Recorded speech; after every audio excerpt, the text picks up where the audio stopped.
So my name is Erik Kinnman. I'm the CEO of Sprint Bioscience.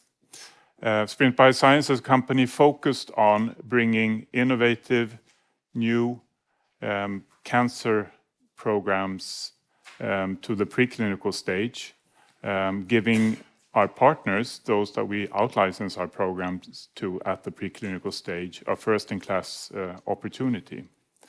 I will talk today about our platform that enables us to bring such opportunities to potential partners.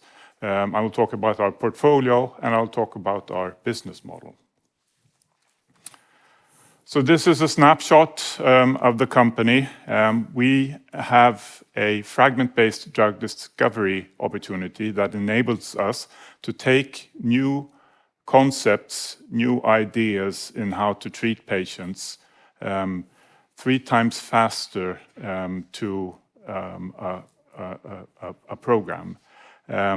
We can do it at half the cost, and we can do it at high quality as well.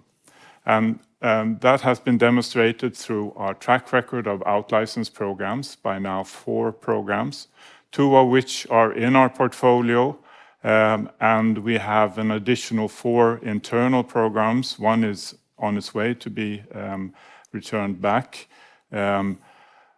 which constitutes 4 new opportunities for out-licensing deals as well. So all in all, we have a business model that gives us opportunities to parallel several parallel revenue streams, and that gives us multiple shots on goal, our goal being becoming a profitable growth company. So our focus in terms of cancer is around immune oncology, to steer activities that allows tumors to escape the immune system. We're also looking very much at the microenvironment of tumors and the energy requirement, the alternative energy systems that tumors use. The various protein targets that are the starting points for our programs come from different sources, obviously from academia, and quite recently we intensified an ongoing collaboration with a group at the Karolinska, giving us a couple of very interesting new starting points for new programs as well. In the history, it's been programs that or target proteins that have been described in scientific literature, described at various conferences as well. And once these are scientifically validated and we make use of our scientific advisors in making sure that we have good starting points, also from a clinical perspective in terms of the medical need, and we have by now, through the time we've been active, developed a very rich network of companies in the industry. We can also validate the interest from the industry and thereby also the commercial potential in our programs. So this quite complicated slide describes the platform as such. So the starting point, as said, is the medical need. When we have a validated, scientifically validated, that is, target protein, we can develop a model of that, and through our proprietary fragment library, we can quickly determine whether that protein is druggable through our small molecule fragment-based drug discovery process. We then move into an iterative process where we design potent and selective compounds and test them for their properties, for their effect. And once we have good enough molecules, and the ambition is to always build quite broad chemistry as well. We have in a third of the time, which is the sort of industry normal, we will have new biology knowledge. We will have broad chemistry, as said, molecules that are the starting point of drugs to develop into the clinic. And also biomarkers which will be an important piece of precision medicine, in that the biomarkers will be able to pinpoint the patients that will have benefit from the new drug opportunity, and also measure effects. With that package, we have something to offer our potential partners in a first-in-class opportunity. So this is the current portfolio. The two on the top are the ones that are out-licensed. We have multiple parallel activities, very exciting activities that I unfortunately can't tell you too much about, in our VPS34 program, out-licensed to Deciphera. We have an important proof of concept study ongoing together with LG Chem in our NASH program, which is a bit of an odd bird, but explained by our focus on metabolism. And that program, we just recently announced some interim data showing that very strongly that we have an effect on the pathology of NASH as well. We'll have a readout of that in the beginning of next year. And then we have the internal program. Hybrid is returning for strategic reasons. Our program on Petra01. And then we have the VADA program, the DISA program, that are programs that we are very actively discussing with partners, and the list of interested partners is actually growing. We also have the NEMA program that we are also marketing, although that is in a bit earlier stage. So this slide depicts the typical way our deals are structured. We make a limited investment initially. The upfront basically covers our investment, and then what we see then is just upside. The partner will do all activities and also finance all activities, whilst we will get milestones typically prior to entering into the clinical development and through the clinical phases, approval, sales milestones, and then on top of that, considerable royalties, which will be in the mid-single digit up to low double-digit figures. 2 active license deals with a total value of $507 million. This slide is just to depict a little bit the interest and the reason for why we do this, namely to take programs to the preclinical stage. Most of the programs that are licensed are done at this stage. The value of programs are about the same, although considerable investments have to be done, especially when you move into the clinical stage, of course. This is explained by the pharma industry, big biotech industry, looking for innovation external to their own organizations. The reason for us being very effective, we're a small organization of 35 people, but the people are very agile, very experienced, and working very interactively between the various disciplines in order to cover chemistry, the protein and the protein science, and the tumor biology. So a little bit about our internal programs. The VADA program, VRK1, addresses a mechanism by which tumor cells can repair damaged DNA.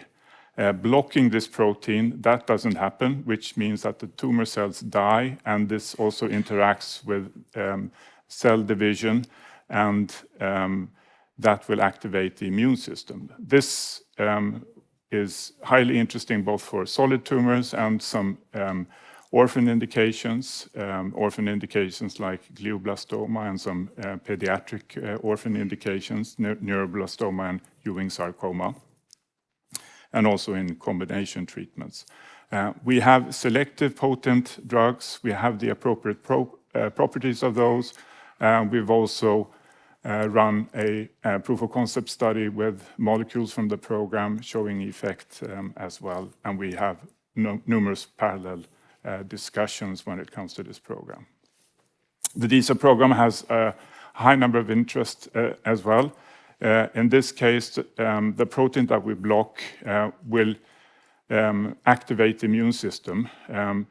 There is in tumor cells DNA in the cytosol, and when blocking this mechanism, the tumor cells cannot any longer escape the immune system, and this again is highly interesting for a number of solid tumors and in combination treatments. And we have molecules, we have the appropriate properties, we have efficacy in our models, and we're now moving towards a proof of concept study. The Petra-01 program is the one which we will get back. It addresses stress response mechanisms. There's been a buildup of data and even drug product produced for this, and we think it's highly likely, given the interest for the program, that we will be able to license this out a second time. The NEMA program addresses NNMT and the microenvironment and energy that tumor needs, and also immune activation. And this is moving on, although our focus continues to be on the VADA and DISA program closest to licensing. So shortly about the news flow that we have ahead of us. We have now, since our rights issue, cash until the third quarter. We have possibilities in the internal program for license deals and non-dilutive additional revenue streams as well. We have the important proof of concept in NASH, and we have novel programs coming up as well. And then we have the warrant program May next year. So just in summary, with about 30 seconds left, what I talked about today was our unique platform. And with this, we can take new ideas to drug programs in a third of the average industry time and at a half of the cost. The quality of this is shown by our track record in delivering license deals. 4 license deals so far. We have 2 of those in our portfolio, and 4 that are on its way to become additional out-licensed programs. And with this, we have multiple shots on goal, our goal being becoming a profitable growth company. With that, I thank you.